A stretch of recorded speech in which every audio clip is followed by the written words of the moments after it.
Hello and welcome to The Learning Curve, the radio show about learning where we focus on how to be successful at university. I'm Tim Podolsky. And I'm Monique DeMonte. The Learning Curve is produced on original lands of Anishinabek, Ininiwuk, Anisininewuk, Dakota Oyate and Dene, and on the national homeland of the Red River Métis. We respect the treaties that were made on these territories. We acknowledge the harms and mistakes of the past, and we dedicate ourselves to move forward in partnership with Indigenous communities in a spirit of reconciliation and collaboration. Hello and good morning. Welcome to another episode of The Learning Curve on 101.5 UMFM. I'm Monique DeMonte, and hi Tim, how are you today? I'm good, how are you? I'm Tim Podolsky, and we're here today with Jesse Singer. Jesse, thank you so much for joining us today. Hi, it's good to be here. So we'll jump right in. What's your position at the university? What do you do? Hi, Monique and Tim. Good to be here today. I work here at the U of M as a student support case manager. So I'm in the Office of Student Advocacy and Case Management in Student Affairs. So, Can you tell us a little bit about what led you to that position? That's kind of an interesting position because you do a lot of different things and you're aware of kind of a lot of different services. Can you talk a bit about your career path? Yeah, sure. Maybe, Tim, before I get there, I want to answer a little more of the first question now, just kind of what I do as a student support case manager. So what I do, because a lot of people might not know that we exist as an office, and in student advocacy and case management, we have two case managers. So as a student support case manager, my role is basically helping U of M students who are struggling with personal issues that are getting really big and in the way in their life, and trying to help them access important services and supports, and kind of walk alongside them as they're kind of on their healing journey or their journey back to stability in their lives. So just like a little more information about that is, personal issues that come up can be like physical health, mental health, financial crisis, housing issues. As a licensed social worker, I work from that lens of trying to help people connect with resources and support them with some light counseling along the way and just kind of connecting them to what they need in their life.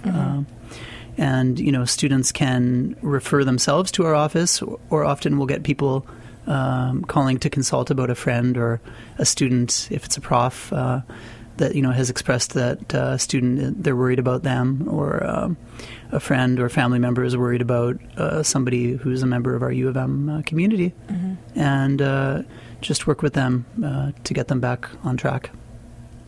So you're a licensed social worker. Can you talk That's more correct. about the career path that you took? Yeah. I guess I've worked with students. I've been passionate about working with students and young people for many years, and now university students.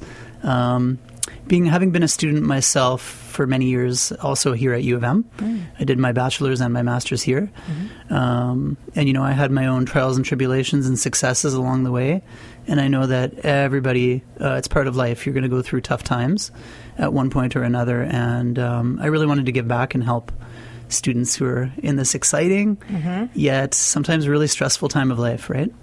Yeah, it is that kind of mix, yeah. Can you talk a bit more about some of the other work that you've done, some of the other jobs that you had before you became a case manager here at the U of M? You talked about working with young people. What did you do?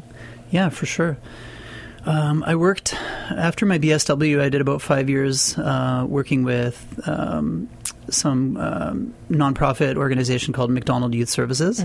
And so working with youth, young people that were struggling with mental health and other challenges at school. And I kind of worked my way up to being a school social worker for a couple of years. Oh, in a school? Like in a high school? Various schools around Winnipeg, yeah. So I worked in high schools, elementary and junior high. Okay. And I eventually realized, I like working with the older kids and maybe adults too. And I got into that field by my first job more in years with older people was here at U of M, which was exciting to kind of go from, kids to teenagers to young adults, which is the majority of students.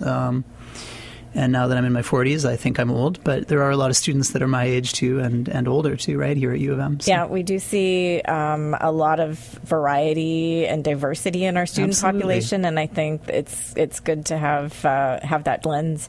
One of the reasons we asked that question is because I think a lot of students get really laser focused on what their academic and then career path is. And I want to hear stories about people who've had multiple different positions, different jobs in different areas, because I think it opens up so many more possibilities so that students who need to pivot or want to change can see that possibility is always there. So thank you for talking about the different jobs that you've had and how you took your education in multiple different directions for multiple different opportunities, and that can be really rewarding.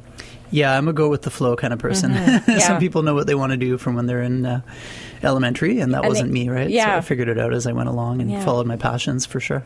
So you talked about how you work with students who are experiencing physical, mental, financial, and housing challenges.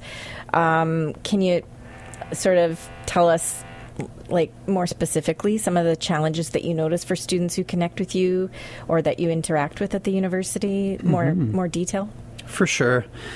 So I think two of the biggest challenges we see in our office, or a couple of them would have to be mental health, generally, mental health struggles, and financial pressures or financial crises that come up for students. So, bless you. And so, and that's true for so many of our student population, but especially for international students. We tend to see a disproportionate amount of international students who need help from our office. And that's for some obvious big reasons. Right. They're away from home. That's right. They're lonely. They're facing, lack of support from family and friends, different culture.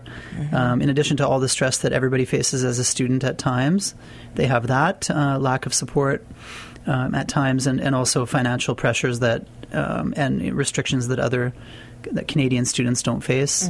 So with mental health, you can take a break as a Canadian student, but the study permit for international students doesn't allow a break.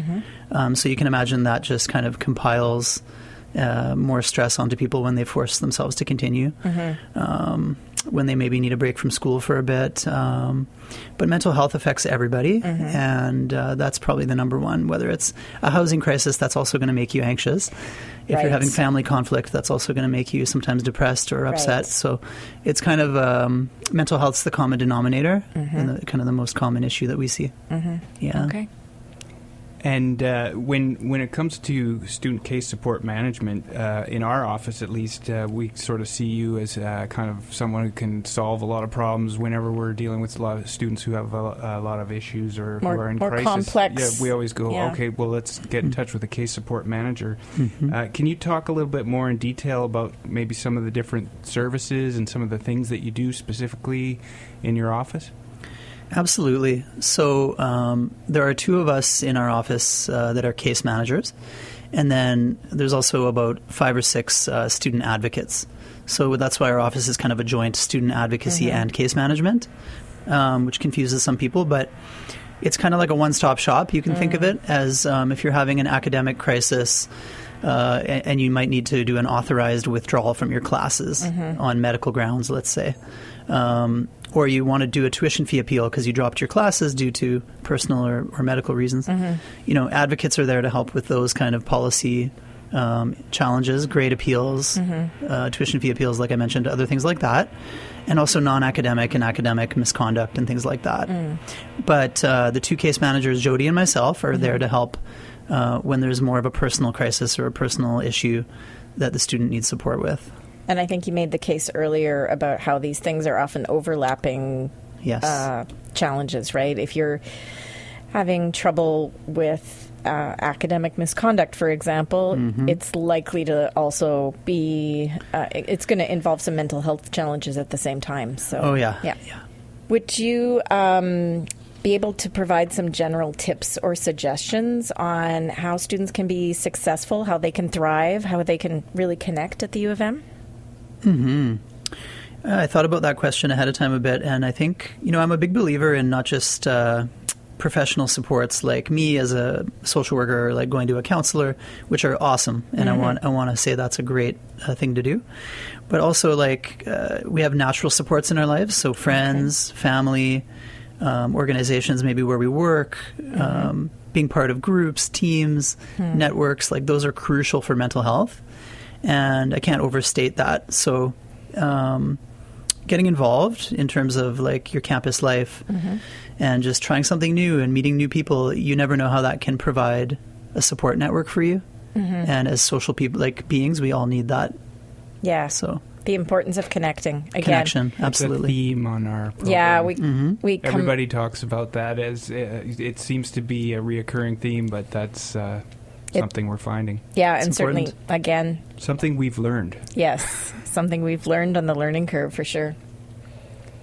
Can you talk a bit about some of the feedback that you've gotten from some of your clients, or maybe, just in general, or specifically, how have you been able to help people?